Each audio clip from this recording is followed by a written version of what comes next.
सभी विद्यार्थियों को नमस्कार। आज हम कक्षा 12 हिंदी साहित्य में मलिक मोहम्मद जायसी के 12 मासा के जो पद दिए हुए हैं उनकी व्याख्या करेंगे। व्याख्या करने से पहले मैं थोड़ी सी 12 मासा की जो कहानी है उसको बताना चाहता हूँ। चित्तौड़गढ़ के राजा थे जिनका नाम था रतन सेन। उनकी एक रानी थी जिसका नाम था नागमती। होता क्या है,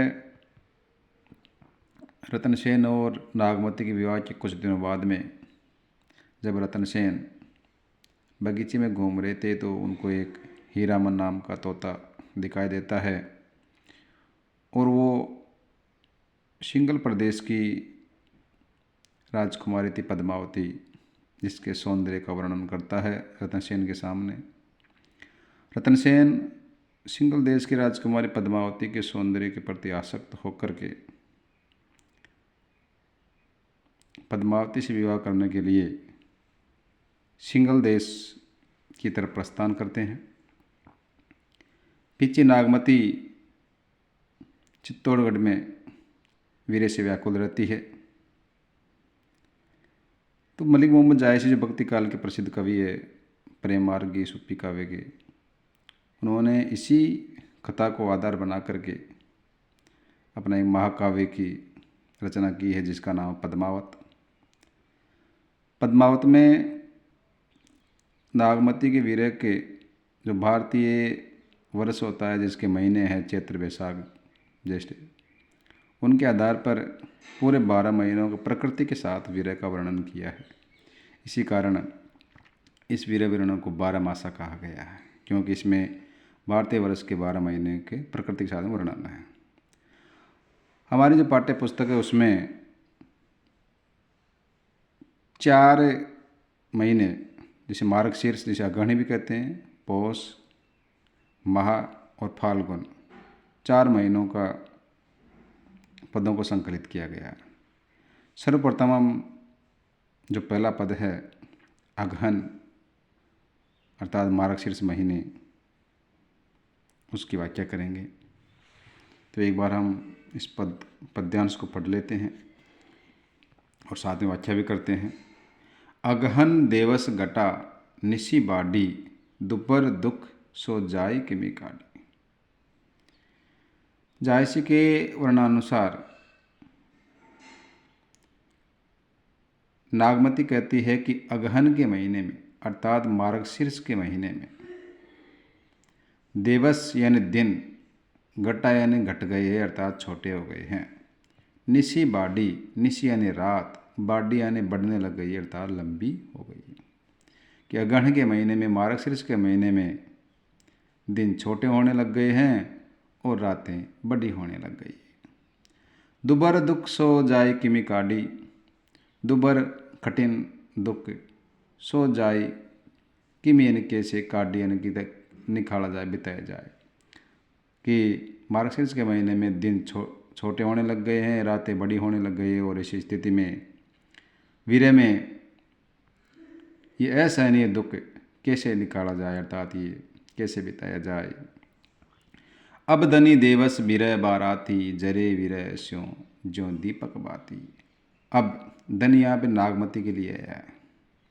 देवस दिन, विरह विरह, बा हो गए रातें रातें। अब नागमती के लिए तो दिन भी विरह के कारण रातों के समान हो गए हैं।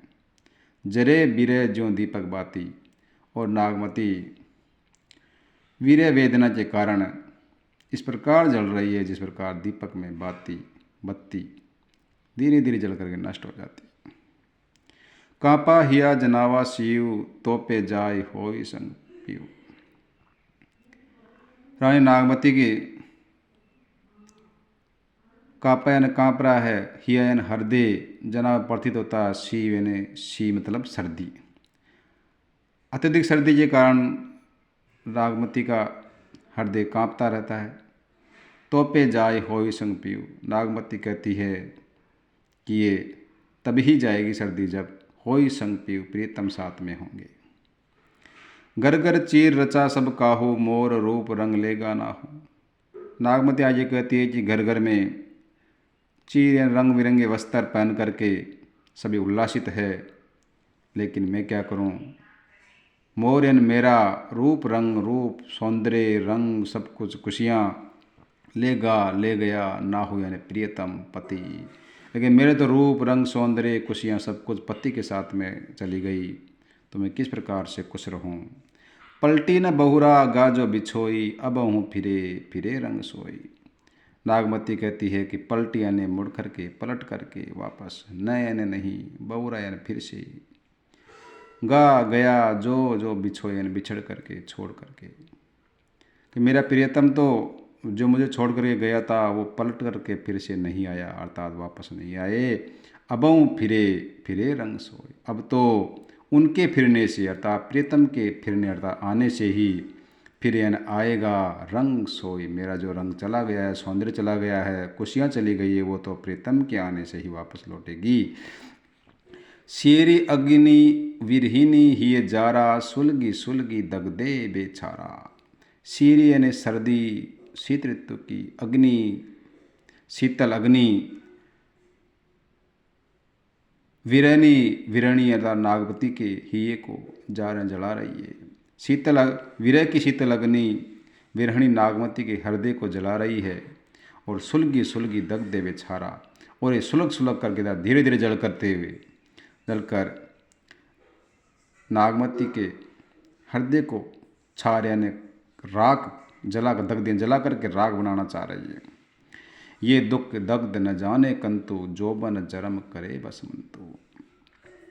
नागमती आज ये कहती है कि ये दुख है, जो वीर का दुख है, ये दग्ध ये जो जलन है, न जाने कंतु, कंतु यानी प्रियतम, इस वीर के जलन और दुख को मेरा प्रियतम नहीं जानता है। जोबन जरम करे बसमंतु, और ये वीर तो जोबन यानी यौवन, जरम यानी जीवन को करे करना, बसमंतु जला करके भस्म करना चाहता है। और ये वीर तो मेरे यौवन और जीवन को सबको जला कर भस्म करना चाहता है, राख करना चाहता है।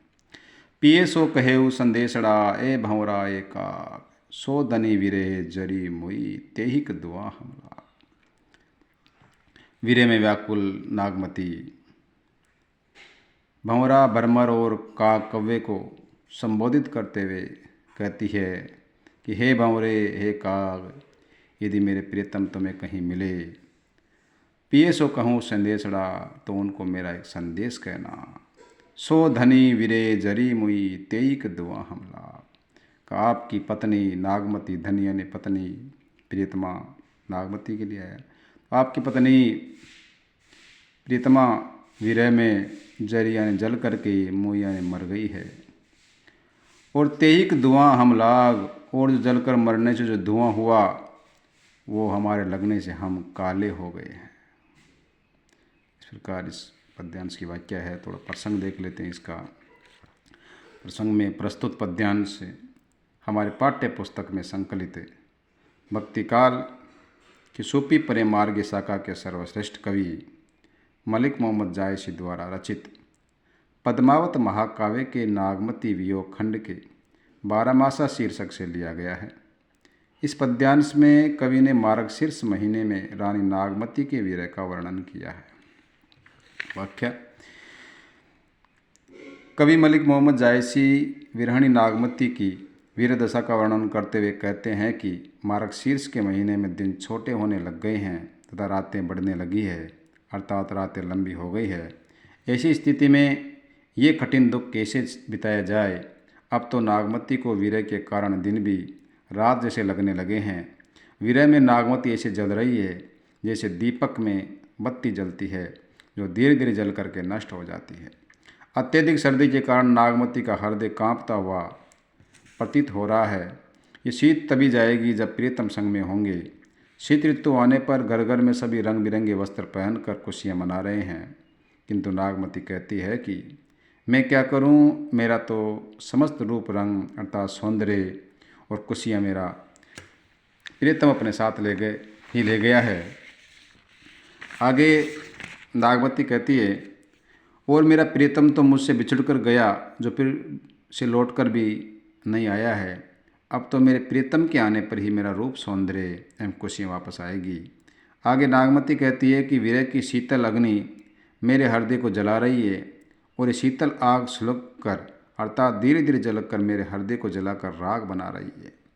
नागमती कहती है कि इस विरह की जलन और दुख को मेरा प्रियतम नहीं जानता है। इस विरह की आग ने मेरे यौवन और जीवन को भी जलाकर राख कर दिया है। वीरानी नागमती भरमर और कौवे को संबोधित करती हुई कहती है कि हे भरमर और कौवे, मेरे प्रियतम को ये संदेश देना कि तुम्हारी प्रियतमा विरह की आग में जलकर मर गई है और विरह की आग जलने से जो धुआं हुआ उससे हम काले हो गए हैं। अब वाक्य पूरी हुई, अभी विशेष देख लेते हैं, क्योंकि प्रत्येक पद्यांश में प्रसंग, व्याख्या और विशेष 3 पार्ट होते हैं, इसी के आधार पर नंबर मिलते हैं। तो विशेष इस पद्यांश में नागमती की विरह व्यथा का मार्मिक चित्रण हुआ है। इसमें वियोग, श्रृंगार, रस एवं कंप सात्विक दशा का वर्णन हुआ है। इसमें अवधि भाषा एवं दोहा चौपाई छंद का प्रयोग हुआ है। इस पद्यांश में मसनवी शैली का प्रयोग हुआ है, जो पारसी मूल भाषा की मतलब पारसी मूल भाषा की एक शैली होती है मसनवी। जायसी ने पद्मावत में इसी शैली का प्रयोग किया है, तो मसनवी शैली का प्रयोग हुआ है। दुबर दुख कीमी काडी रूप रंग दुख दग्ध जोबन जरब में अनुप्रास अलंकार है। जरे बिरह ज्यों दीपक बाती में उदाहरण अलंकार है। गर गर फिरे फिरे सुलगी सुलगी में पुनरुक्ति प्रकाश अलंकार है।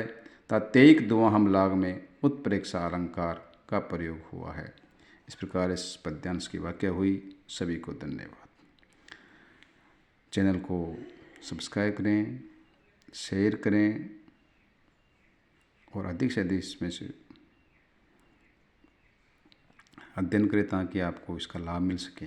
धन्यवाद।